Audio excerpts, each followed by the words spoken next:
오늘 우리에게 주신 하나님의 말씀은 마가복음 6장 30절에서 34절입니다. 사도들이 예수께 모여 자기들이 행한 것과 가르친 것을 낱낱이 고하니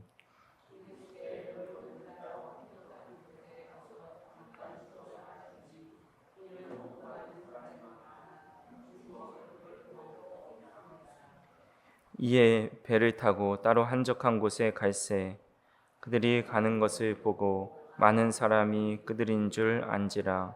모든 고을로부터 도보로 그곳에 달려와 그들보다 먼저 갔더라. 예수께서 나오사 큰 무리를 보시고 그 목자 없는 양 같음으로 인하여 불쌍히 여기사 이에 여러 가지로 가르치시더라. 아멘.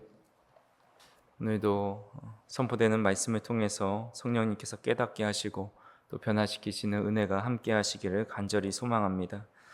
예수님께서 제자들을 택하시고 둘씩 파송하셨습니다. 제자들이 열심히 전도했는지 헤롯의 귀에까지 예수님에 대한 이름이 또 그의 행적이 들어갔고 그가 자기가 죽인 그 요한에 대해서 회상하면서 그가 다시 살아난 것은 아닌지 생각하게 됩니다. 그리고 오늘 이어지는 본문은 전도를 다 하고 돌아온 제자들이 전도에 대한 보고를 하는 말씀입니다. 오늘 30절에 보니까 사도들이 예수께 모여 자기들이 행한 것과 가르친 것을 낱낱이 고하였다라고 말씀합니다. 사도들이 두 가지 보고를 하는 거죠. 먼저는 자기가 행한 것을 보고합니다. 예수께서 귀신을 내쫓는 권능을 주셨으니 당연히 귀신을 내쫓았을 것이고 또한 기름을 발라 병을 고쳤다고 하셨으니 병 고친 일을 보고하였을 것입니다. 그리고 제자들이 가르친 것은 바로 예수님께서 모세의 율법과 또 선지자들의 글에 예언된 메시아다라는 것을 가르쳤을 것입니다. 그들이 수많은 기적을 행했기에 그들의 가르침에도 큰 힘이 실려서 많은 사람들이 경청했을 겁니다. 이런 제자의 모습을 한번 상상해 보시기 바랍니다. 기도했더니 귀신이 떠나가고 병에 기름을 발라 주었더니 병이 낫습니다. 수많은 사람들이 찾아와서 병 고침 받기를 또 귀신 내어 쫓아주시기를 간구합니다. 자신들이 전하는 말을 경청해서 듣는 이들을 보니 참 뿌듯한 마음으로 복음을 전했을 겁니다. 아마 이런 경험을 통해서 제자들은 우리가 예수님을 따라 나서기를 참 잘했다. 모든 것을 다 버리고 나서기를 잘했다 생각했을 겁니다. 그리고 앞으로도 이렇게 역동적으로 또한 큰 능력을 나타내며 예수님을 따라가기를 원했을 것입니다. 하지만 그 이후에 어떻게 되었을까요? 따로 제자들을 이후에 파송했다라는 기사는 없지만 얼마 지나지 않아서 그 능력이 오래가지 않았다라는 것을 알려주는 말씀이 있습니다. 바로 마가복음 9장에 보면 예수님께서 베드로와 야고보와 요한을 데리고 높은 산에 올라가십니다. 그곳에서 예수님은 변화하시고 광채가 나시고 옷이 세상에서 빨래하는 자가 그렇게 희귀할 수 없을 만큼 흰 옷을 입으십니다. 예수님은 모세와 엘리야와 함께 이야기를 나누십니다. 베드로는 이 모습을 보고 내가 초막 셋을 짓겠다라고 말을 합니다. 산 위에서는 이렇게 영광스러운 일이 일어나고 있는 사이에 산 아래에 남겨진 9명의 제자들이 곤욕을 겪고 있습니다. 귀신 들린 아들을 둔 아버지가 찾아와서 자신의 아들을 고쳐달라라는 겁니다.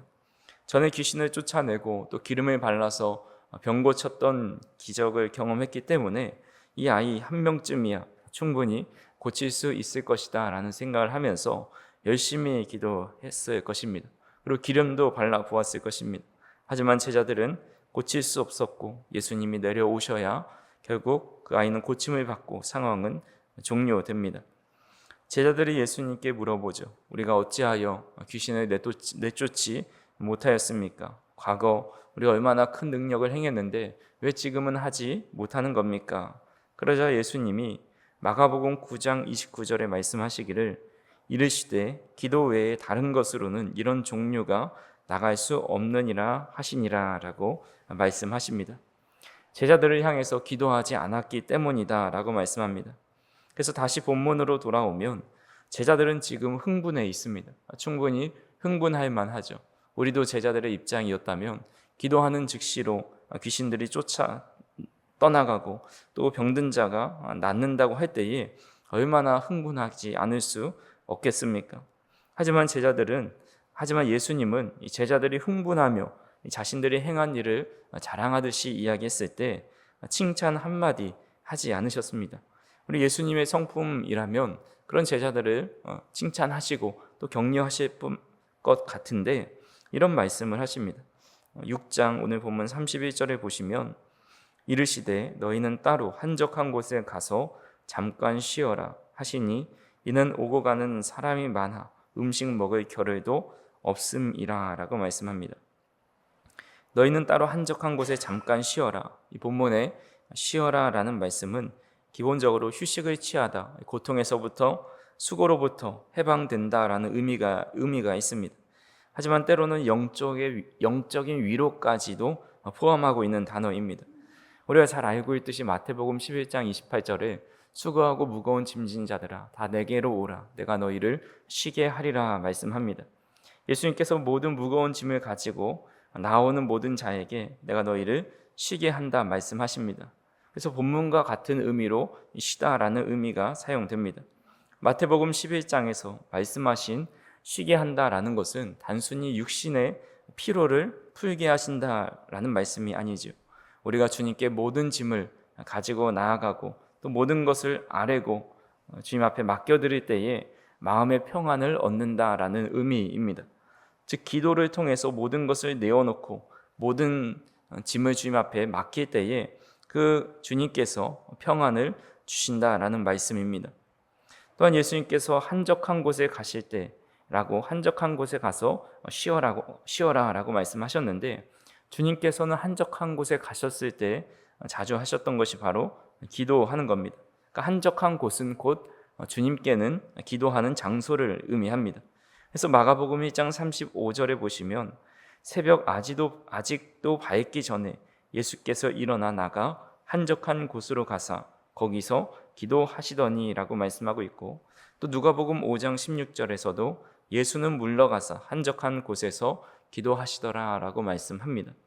그러니까 이런 의미를 종합해 보면 1차적으로 전도 여행하느라 피곤한 제자들을 쉬게 하기 위함이었지만 더 나아가서 영적인 위로와 채움을 가지는 장소로 가서 그렇게 채워라라는 말씀으로 해석할 수가 있습니다. 즉 기적을 행한 일에 흥분하지 말고 한적한 곳에 가서 아무도 알아주지 않고 아무도 찾아오지 않고 아무도 우러러보지 않는 그 한적한 곳에서 하나님과 깊은 교제를 나누라라는 말씀을 담고 있다고 해석할 수가 있습니다. 하지만 제자들은 그런 기도 시간을 많이 가지지 않았고 결국 얼마 지나지 않아서 마가복음 9장에서 귀신을 내쫓을 수 없었다라는 것입니다. 우리는 눈에 보이는 기적을 원하고 또 그것이 대단한 능력이라 생각할 때가 있습니다. 하지만 그 모든 능력은 기도로부터 나옵니다. 눈에 보이는 생수보다 더 귀한 것은 생수의 근원입니다. 마찬가지로 귀신을 내쫓고 병고침을 받는 것은 너무나도 귀한 일이지만 이 능력의 근원이 바로 기도라는 겁니다. 그렇다면 기적을 나타내는 것이 귀합니까? 아니면 기도하는 일이 더 귀합니까? 당연히 기도하는 일이 더 귀한 것입니다. 기도는 하나님과 깊은 교제를 하는 것이고 능력의 근원이신 성령으로 충만해질 수 있는 유일한 방법이기 때문입니다. 그렇게 눈에 보이는 능력을 우리는 부러워하고 또 바라는 것보다 기도의 능력을 바라보고 또 그것을 얻기를 간절히 구해야 합니다. 매일 깨어서 기도하는 사람을 부러워하고 또 그런 늘 어떤 일이 있을 때마다 기도하는 그런 사람이 되는 것을 꿈꾸면서 저 우리 성도님들이 어떤 눈에 보이는 능력보다는 늘 기도하는 자리를 더 사모하고 기도가 가장 큰 능력이다라는 것을 깨달으실 수 있기를 간절히 소망합니다. 그렇게 예수님과 제자들은 이제 배를 타고 한적한 곳으로 가십니다. 하지만 예수님과 제자들이 가는 것을 많은 사람들이 보았고 달려가서 예수님보다 먼저 그 배의 도착지에 도착해 있습니다. 얼마나 큰 열정을 가지고 예수님을 따르고 있는지 모릅니다. 예수님은 배를 타고 가셨지만 이 사람들은 걸어서 뛰어서 예수님보다 더 빨리 목적지에 도착합니다. 그렇게 도착해 있는 무리들을 보면서 예수님은 쉬고 싶으셨을 텐데 왜 찾아왔느냐고, 눈치가 왜 이렇게 없느냐고 책망하지 않으셨습니다. 오늘 본문 34절에 보니까 예수께서 나오사 큰 무리를 보시고 그 목자 없는 양 같음으로 인하여 불쌍히 여기사 이에 여러 가지로 가르치시더라 라고 말씀합니다. 예수님은 큰 무리를 보시고 목자 없는 양 같음을 불쌍히 여기셨고 그들에게 여러 가지로 가르치셨습니다. 아이들이 보는 만화 영화를 보니까 이런 내용이 있습니다. 아이들이 아빠와 같이 마트에 갔는데 사고 싶은 게 너무 많은 겁니다. 그래서 이것도 사주세요, 저것도 사주세요, 계속 사달라고 이야기합니다. 근데 아빠는 이것을 다 사줄 수가 없는 거죠. 그래서 안 된다고 이렇게 이야기하니까 아이들은 자신들이 빨리 어른이 되고 싶다고 합니다. 왜 빨리 어른이 되고 싶어 물어보니까 사고 싶은 것을 마음껏 다 살 수 있잖아요 라고 이야기합니다.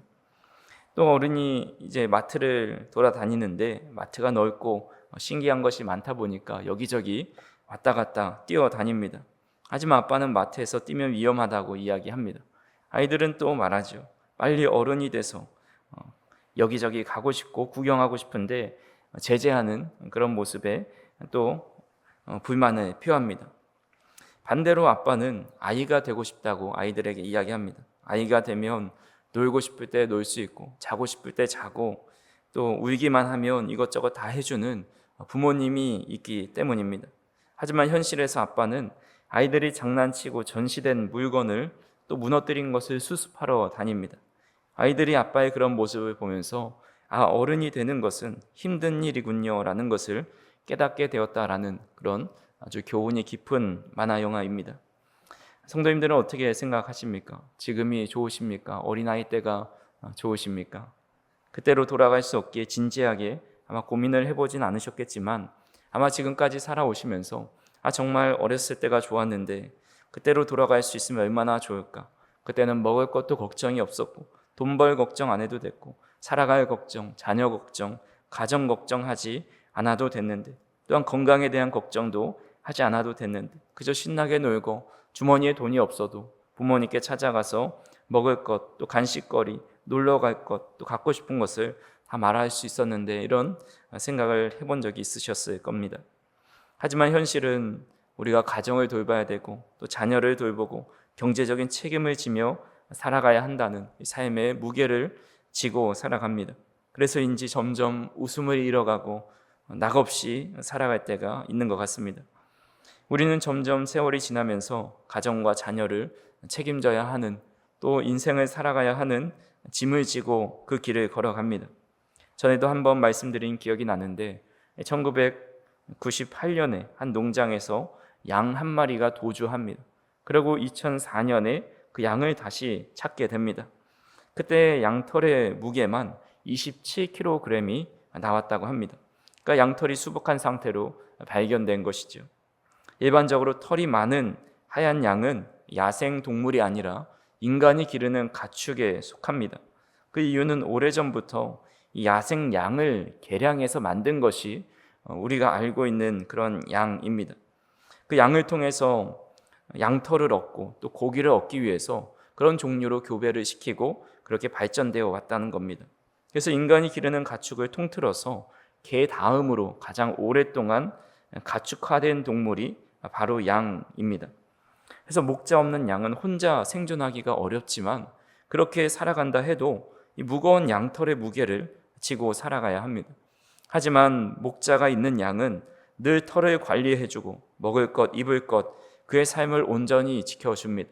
선한 목자는 그를 위해서 목숨까지도 걸고 지켜줍니다. 예수님이 모인 무리를 그런 목자 없는 양털의 무게를 무겁게 지고 언제 잡아먹힐지 몰라서 불안해하는 모습, 떨고 있는 그 무리로 보신 것입니다. 그리고 그들을 불쌍히 여기십니다. 그들이 불쌍히 여기셨다라는 것은 단순히 연민을 느꼈다라는 것을 넘어서서 내가 너희들의 목자가 되어준다는 의미가 담겨 있습니다. 그래서 그들에게 여러 가지로 가르치시면서 영의 양식을 먹여주시고 또 이후에 보면 오병이어 기적을 통해서 육적인 양식도 채워주시는 것을 보게 됩니다. 사랑하는 성도 여러분, 우리는 목자 없는 양이 아닙니다. 우리 주님께서 이 땅에 오심으로 우리를 목자 없는 양으로 내버려 두지 않으시고 목자 있는 양, 목자 중에 가장 선하고 가장 능력 많으신 그런 우리 주님께서 친히 목자가 되어 주십니다. 그래서 오늘 말씀이 주시는 교훈의 핵심은 분명합니다. 가장 큰 능력은 기도하는 것이고 또한 가장 큰 능력은 주님을 목자로 여기며 살아가는 것이다 라는 겁니다. 그렇게 저나 우리 성도님들이나 각자의 무거운 짐을 혼자 지고 살려 하지 마시기 바랍니다. 선한 목자가 있으신데 왜 목자 없는 양같이 무거운 양털을 지고 살아가느냐라는 겁니다. 우리에게 주신 가장 큰 능력을 사용하시기 바랍니다. 기도가 가장 큰 능력이고 목자 되신 주님을 온전히 의지하고 주님께 의존하는 삶이 바로 가장 큰 우리가 행할 수 있는 또 사용할 수 있는 가장 큰 능력이다라는 겁니다. 그래서 기도하시고 목자 되신 주님을 온전히 의지하시면서 주님을 의존하면서 저 우리 성도님들이 어린 아이와 같이 평안하고 기쁨으로 가득하고 웃음이 끊이지 않는 그런 삶, 또 늘 마음이 평안한 삶을 살아가실 수 있기를 주님의 이름으로 축원합니다. 기도하시겠습니다. 사랑과 은혜가 풍성하신 하나님 아버지, 오늘도 우리의 목자 되어 주셔서 우리를 주님의 전으로 또 주님의 말씀의 자리로 인도하여 주시니 참으로 감사합니다. 제자들이 귀신을 내쫓고 병자들을 고치며 기뻐했지만 그 모든 능력의 근원이 기도에 있음을 주님께서 가르쳐 주셨으니 우리 또한 눈에 보이는 기적보다 보이지 않는 기도의 능력을 통해서 우리의 삶에 주님의 능력을 체험하는 삶을 살아갈 수 있도록 인도하여 주시옵소서. 우리의 인생에 무거운 짐이 있고 또 목자 없는 양처럼 방황할 때도 많이 있음을 고백합니다. 하지만 주님께서 우리를 불쌍히 여겨주셔서 친히 목자가 되어주시고 우리를 늘 인도하여 주시니 참으로 감사합니다. 오늘도 우리의 목자 되신 주님을 더욱 의지하며 또 기도로 주님께 모든 짐을 맡기며 평안과 자유를 누릴 수 있는 우리 성도님들 될 수 있도록 인도하여 주시옵소서. 우리에게 주신 가장 큰 능력인 기도를 늘 깨어서 할 수 있도록 인도하여 주시고 주님을 온전히 신뢰하며 살아가고 양처럼 또 순한 양처럼 주님만 따라갈 수 있는 우리 모두가 될 수 있도록 인도하여 주시옵소서. 세상 가운데 흩어져 있는 우리 사랑하는 성도님들 목자 없는 양같이 내버려 두지 마시고 주님께서 친히 목자가 되어 주셔서 그들의 삶을 지켜주시고 인도하여 주시고 또한 그런 삶을 우리 모두가 깨닫고 알아가고 또 주님께 온전히 의지하는 삶을 살아갈 수 있도록 인도하여 주시옵소서. 예수님의 이름으로 기도하옵나이다. 아멘.